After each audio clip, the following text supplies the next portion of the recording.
ಹಾ ಹಾ ಅಂದ್ರೆ ರಾಯರ ಅವತಾರಗಳ ಬಗ್ಗೆನೂ ಕೂಡ 3 ಅವತಾರಗಳಿದೆ ಅಂತಾರೆ. ಅದರಲ್ಲಿ ಮೊದಲನೇದೇ ಪ್ರಹ್ಲಾದನ ಹೇಗೆ?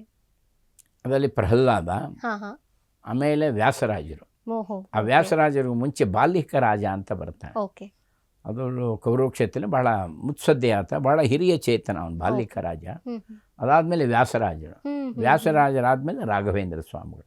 ಸಾಮಾನ್ಯ ಹೆಚ್ಚು ಆಚರಣೆ ಮಾಡೋದು ನಮ್ಮಲ್ಲಿ ಪ್ರಹ್ಲಾದ, ಹಾಗೆ ವ್ಯಾಸರಾಜರು, ರಾಘವೇಂದ್ರ ಸ್ವಾಮಿಗಳು. ಪ್ರಥಮೋ ಪ್ರಹ್ಲಾದ, ದ್ವಿತೀಯೋ ವ್ಯಾಸರಾಜ ಚ, ರಾಘವೇಂದ್ರ ತೃತೀಯಸ್ತು ಭಗವತ್ ಕಾರ್ಯ ಸಾಧಕ ಅಂತ ಉಲ್ಲೇಖ ಮಾಡ್ತೀವಿ. ಬಾಲ್ಯಿಕ ರಾಜಂದು ಹೆಚ್ಚು ಪ್ರಸಿದ್ಧಿ ಬಂದಿಲ್ಲ. ಅದು ಕೌರವನಲ್ಲಿ ಸ್ವತಃ ದುರ್ಯೋಧನ ಕಡೆ ಇದ್ದು ಭೀಮಸೇನಿಂದ ಹತ್ರ ಆಗ್ತಾರೆ ಅವರು ಬಾಲಿಕರು. ಅವ್ರದ್ದು ಒಂದು ವಿಶೇಷವಾದಂಥ ಕಥೆ. ಒಟ್ಟಿನಲ್ಲಿ ರಾಘವೇಂದ್ರ ಸ್ವಾಮಿಗಳಲ್ಲಿ ಭಾಗವತಲ್ಲಿ ಒಂದು ಉಲ್ಲೇಖ ಇದ್ರದ್ದು ಪ್ರಹ್ಲಾದನ ಬಗ್ಗೆ ಇದೆ. ಅಂದರೆ ಎಲ್ಲ ದೇವತೆಗಳು ನಾರಾಯಣನ ಹೋಗಿ ಪ್ರಾರ್ಥನೆ ಮಾಡ್ಕೋತಾರೆ.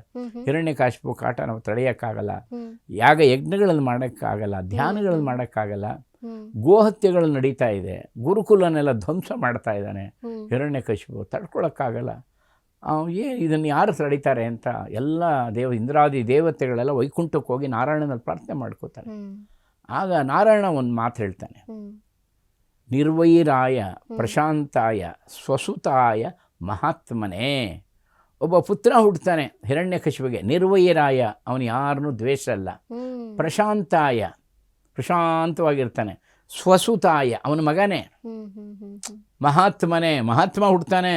ಯಾರು? ನಾರಾಯಣ ಹೇಳಿದ್ದು. ಪ್ರಹ್ಲಾದ ಹುಟ್ಟಕ್ಕೆ ಮುಂಚೆ ನಾರಾಯಣ ಹೇಳಿದ್ದು ಅಂತ ಮಹಾತ್ಮ ಹುಟ್ಟುತ್ತಾನೆ.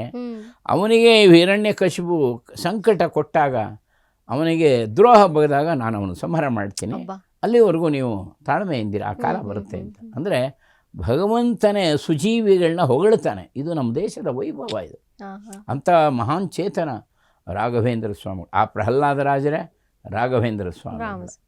ಪ್ರಹ್ಲಾದರಾಜರು, ಆಮೇಲೆ ವ್ಯಾಸರಾಜರು, ವ್ಯಾಸರಾಜರು ತದನಂತರದಲ್ಲಿ ರಾಘವೇಂದ್ರ ಸ್ವಾಮಿಗಳು.